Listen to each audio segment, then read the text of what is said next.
Papa Bergoglio ha istituito una riforma sulla Sacra Rota con procedure più rapide e meno costose, nullità dei matrimoni, processi brevi e decisioni nelle mani dei vescovi. Il suo parere, professore Di Natale? Anzitutto bisogna dire che non è un divorzio breve, perché per la Chiesa cattolica non esiste il divorzio, esiste il riconoscimento che il matrimonio non è stato mai celebrato, anche se la cerimonia si è svolta in Chiesa. Cioè la Chiesa si accorge che non c'erano i requisiti per dire che il matrimonio è stato celebrato e dunque è stato nullo.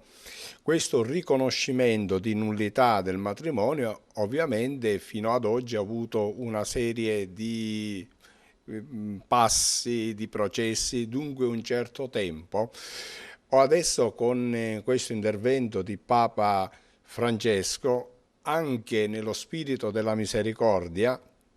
pur ribadendo la validità del matrimonio cristiano ovviamente, ecco, si desidera che accorciare i tempi, cioè quando ci sono delle prove così lampanti, quando siamo dinanzi a delle prove così schiaccianti, allora tutto si può risolvere in ambito diocesano e il vescovo, in quanto pastore, in quanto maestro, responsabile, che in coscienza e dinanzi a Dio, ecco, vede che ci sono quelle prove e può dichiarare la nullità del matrimonio, o dunque che il matrimonio non sia stato mai celebrato.